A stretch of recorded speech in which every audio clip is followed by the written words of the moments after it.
good evening. I'm often asked what frightens me in the woods, what keeps me on my toes, what scares me. And while Sasquatch definitely has a sinister side, when you take a look at the Native American legends of cannibal giants and stories about the hairy man and missing 411 type things, there are certain creatures that I find far more frightening and worrisome, especially a lot of the stories I've heard over the years about certain things. And to be quite honest, when I go out in the woods trying to do Sasquatch research or in a haunted area or looking around for the little people or some of the other adventures I've been on, these creatures are always in the back of my mind, and I wanted to talk about them tonight with you. So number 3 on this list is something I had a really hard time believing in, and that's this creature called the Rake, or the Dover demon, or there's a lot of different terms for these things. What they are is basically a white humanoid, emaciated in look, sometimes depicted as muscles, sometimes a ghostly aperture. I think these things are much more on the paranormal side, and they seem to have transcended popular culture, and I thought they were kind of a myth or maybe a ghost or a demon manifesting itself as one of these Rake creatures just to scare people. But I've talked to people time and time again who've actually seen these things or seen something similar, or report like a skinny white Bigfoot crawling like a spider walking across the road. Very other strange places around the United States that have a large incidence of paranormal phenomenon talk about these things in folklore. Now, I do know that these come from a creepypasta as well, and that's kind of brought them into the modern vernacular. But before creepypastas were a thing, I would hear about these creatures and the folklore of the Rake. They're supposed to be incredibly strong. I've even heard some really out there reports about them fighting Dogman and Bigfoots, or Bigfoots trying to keep people out of a certain area because of these creatures being around. For me, they kind of cross the path into something demonic, and they really scare me. They're spotted in the woods all over North America, although certain areas seem to have more sightings than others, like across the South and in certain areas of Florida. These things are very concerning to me because I think there's something more along the lines of demonic, and they seem very unlikely, but reputable sources, people I know, talk about these things, and they seem to be your classic description of like a ghoul or, some kind of a demonic type entity, maybe extra dimensional. I don't know. It's almost beyond our comprehending, I think. But they truly frighten me, and it's something I don't want to encounter in the woods. So something that's I don't want to encounter that's not surprising to most of you, but to people who are new to my channel, is this Dogman phenomenon, or Rougarou, or the Hellhounds, or whatever you want to call them. These are been seen all throughout history, all across North America and the world. There's many different types and different aspects of them, some looking just like a normal dog walking upright, to some being depicted like pictures of St. Christopher, like you're going to see here, where it's more like a man with a dog's head, to a full-blown werewolf, to some looking like Anubis. And like I said, all throughout history for thousands of years, depictions of dog-headed men and werewolf-like creatures have gone all throughout our history. And some of them surprisingly benevolent. There are some reports that they were even serving in the Knights Templar, and you look at Anubis, who was guard of the underworld, and then there's other depictions of these things of just being quite terrifying and vicious man-eaters. And I think these are somewhere between like a Sasquatch, which is a physical being with some mystical qualities, and maybe like a Rake creature, which I think maybe might be a straight-up demon. I think these things are somewhere in the middle. There's a lot of theories that they were bred by an ancient race or released by the government. But like I said, the historical reports kind of makes me think that they've been around a long time.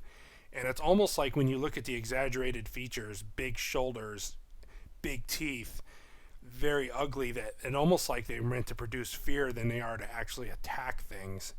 And what's really scary, unless you get into really, alpine, really far north into Canada, Alaska areas, they have other things you don't want to encounter up there. There's a lot of crossover between where you see Bigfoot and where you might see these things.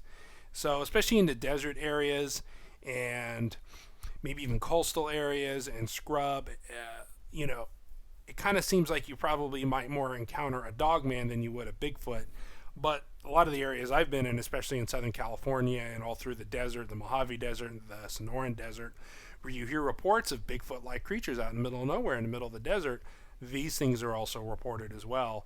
And the whole concept of a dogman, as much as I'd like to see a Bigfoot from afar, I really don't want to encounter one of these.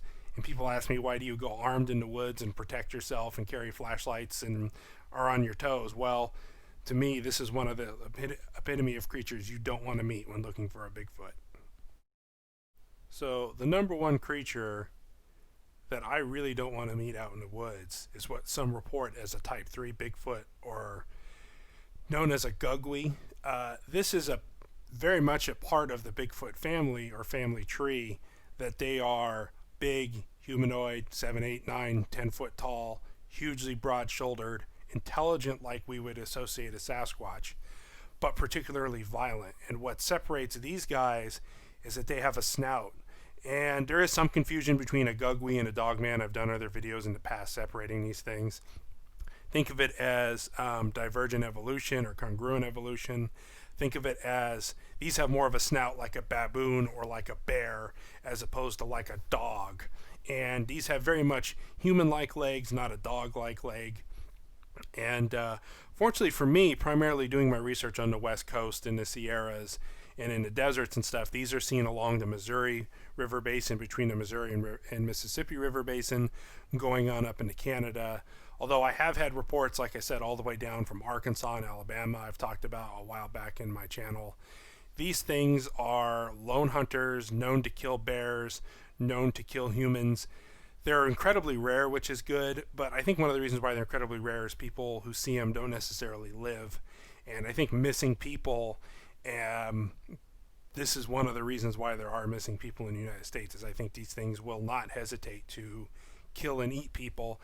And from the historic warnings from the Native Americans, from what I've heard from other researchers and from what reports have, and I do think there is some, if you saw one of these things and you saw that snout going by and you maybe only had a view of the upper half, you would think maybe it was a Dogman.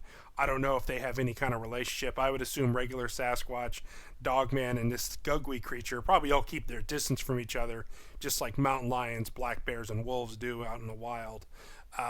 This is one creature I really, really don't want to meet.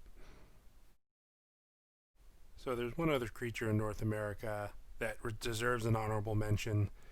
Thankfully for myself and my personal research, I don't spend a lot of time in the areas where these things are witnessed, and that's what they've been called mountain giants.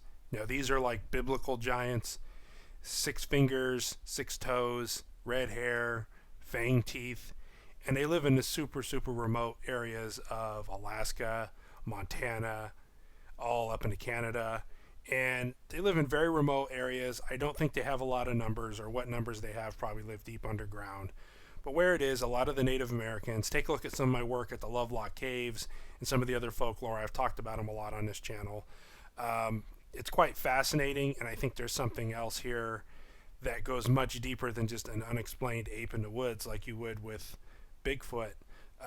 Because every now and then you get a Bigfoot encounter of, it was a lot more slender, built like a basketball player, not a football player, but it was 15 feet tall or 20 feet tall, and it had clothes and a club, and you're thinking, well, this isn't a Bigfoot report. Luckily, these guys are very rare, incredibly scary, and from what the Native American reports and what research I've heard about them, even the Bigfoot fear them. They are something really not to be trifled with. But like I said, the good news is people don't see them too often, and there's definitely something that also scares me. But the primary areas I go in, I don't think I have that much of a chance to see one. So these are just a few things that really scare me. I hope this gives you guys a little bit of thought that maybe the worst thing in the woods you're not going to encounter is a bear or a mountain lion or even Sasquatch. That some people report fantastical things that are hard to believe. But there are good, credible reports out there, and it doesn't hurt to be prepared. Go armed, bring a buddy, bring a GPS with you, bear spray. Not that it's going to do you that much good, but it always makes me feel better knowing to be a little bit more prepared, have my wits about me, flashlights, extra food, water, fire making, weapons, training, that kind of stuff. It goes a long way. And I think you don't lose anything if you're prepared in this world. So stay safe in the woods out there, folks, and take care of yourselves and each other.